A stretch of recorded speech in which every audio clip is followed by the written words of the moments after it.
അസ്സാം വലൈക്കും വറഹമത്തുള്ള. ഈ സുന്ദരമായ മലയും താഴ്വാരങ്ങളും ഈ മൂടൽ മഞ്ഞുമൊക്കെയുള്ള സ്ഥലം ഏതാണെന്ന് പിടികിട്ടിയോ?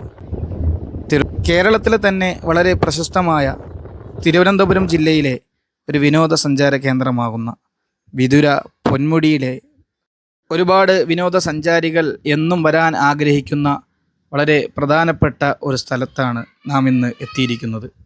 ഓക്കെ, ASB മീഡിയയിലെ പ്രേക്ഷകർക്ക് വീണ്ടും ഒരു ട്രാവൽ വ്ലോഗിലേക്ക് സ്വാഗതം.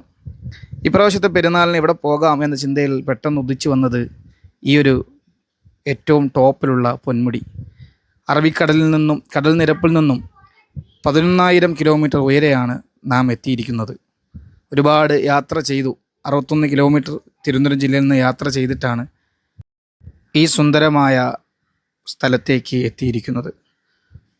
പശ്ചിമഘട്ടത്തിന് തന്നെ സമാന്തരമായ പശ്ചിമഘട്ടത്തിൻ്റെ ഭാഗമായ പൊന്മുടിയിലെ കാലാവസ്ഥ മിക്കവാറും നല്ല തണുപ്പും മൂടൽ മഞ്ഞും നിറഞ്ഞ ഒരു കാലാവസ്ഥയാണ്. ഞാനിതിനു മുമ്പ് 2 തവണ ഇവിടെ വരുമ്പോഴും ഭയങ്കര തണുപ്പായിരുന്നു. പക്ഷേ ഇപ്രാവശ്യം വന്നപ്പോൾ പലരും പറഞ്ഞു പൊന്മുടിയിലേക്ക് ഇപ്പോൾ പോകണ്ട, അതിൻ്റെ ക്ലൈമറ്റ് അല്ല.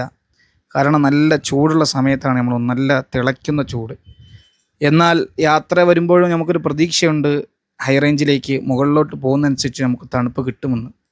ആദ്യം എത്തിയ ഒരു 2-2:30 ഇവിടെ എത്തിയത്. പക്ഷേ ആദ്യ സമയത്ത് വളരെ നിരാശ തോന്നിയെങ്കിലും വളരെ പെട്ടെന്നാണ് ഇവിടുത്തെ ക്ലൈമറ്റ് മാറിയത്. പിന്നെ അങ്ങോട്ട് വലിയ സന്തോഷം. നമ്മുടെ ഒരു AC-യിൽ നിൽക്കുന്നതിനേക്കാളും പ്രകൃതി ഒരുക്കിയ സുന്ദരമായ സന്തോഷകരമായ ഒരു നിമിഷം അവിടെ നിന്ന് നമുക്ക് സമ്മാനിച്ചു. വളരെ സന്തോഷം തോന്നിയ നിമിഷമായിരുന്നു. വർഷത്തിൽ മിക്കവാറും എല്ലാ സമയത്തും ഈ തണുപ്പും മൂടൽ മഞ്ഞുമുള്ള ഈ ഒരു പ്രദേശം ഇപ്രാവശ്യവും നമുക്ക് നൽകിയത് നല്ല സന്തോഷമാണ്. ഒരുപാട് ആളുകൾ, ഇന്ന് പെരുന്നാളിൻ്റെ ദിവസത്തായിരുന്നു പോയിരുന്നത്, ഒരുപാട് ആളുകൾ ഇവിടെ സന്ദർശിക്കാൻ വന്നിട്ടുണ്ട്. പ്രത്യേകമായിട്ട് ഇവിടുത്തെ ഒരു കാലാവസ്ഥ, അറ്റ്മോസ്ഫിയർ, ഈ ഒരു പ്രകൃതിയുടെ ഒരു സുഗന്ധം ഇവിടെ ഉണ്ട്. എന്തെന്നില്ലാത്തൊരു മനസ്സിനൊരു സമാധാനം കിട്ടുന്ന ഒരു അന്തരീക്ഷം തന്നെയാണ് ഇവിടെ. നല്ല തണുപ്പും. ഒരുപാട് ആളുകൾ ഞങ്ങൾ വന്നപ്പോൾ പല സ്ഥലങ്ങളിൽ നിന്ന് ഇവിടെ എത്തിച്ചേർന്നിട്ടുണ്ട്.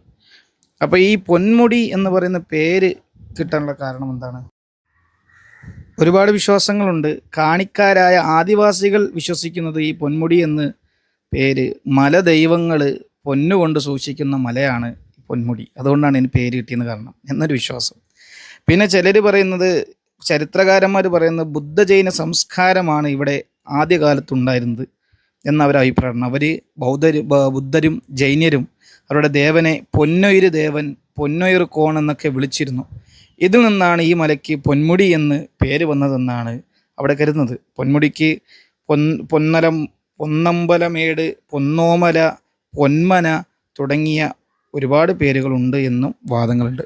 ഏതായിരുന്നാലും ഇങ്ങനൊരു സ്ഥലം വന്നപ്പോൾ ഒരു കൗതുകം തോന്നി, എങ്ങനെയാണ് ഈ ചരിത്രത്തിൽ ഈ പൊന്മുടി എന്ന് വരാനുള്ള കാര്യം എന്നിങ്ങനെ അന്വേഷിച്ചപ്പോൾ ചരിത്രത്തിൽ നോക്കിയപ്പോൾ കിട്ടിയതാണ്. വളരെ സന്തോഷമുള്ള നിമിഷങ്ങളായിരുന്നു. ഏതായാലും പോകേണ്ട ഒരു സ്ഥലം തന്നെയാണ് പൊന്മുടി. നിങ്ങൾ എന്തായാലും വിസിറ്റ് ചെയ്യണം.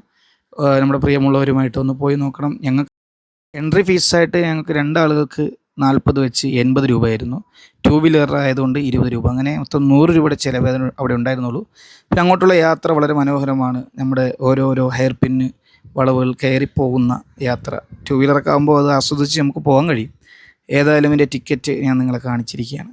അങ്ങനെ ഒരുപാട് സന്തോഷങ്ങൾ, ഈ പറയുന്നത് പോലെ ഒന്നുമല്ല, അതൊക്കെ കണ്ട് ആസ്വദിച്ചറിയേണ്ടതാണ്. വീണ്ടും കാണാമെന്ന് പറഞ്ഞ് നിർത്തുന്നു. അസ്സലാമു അലൈക്കും.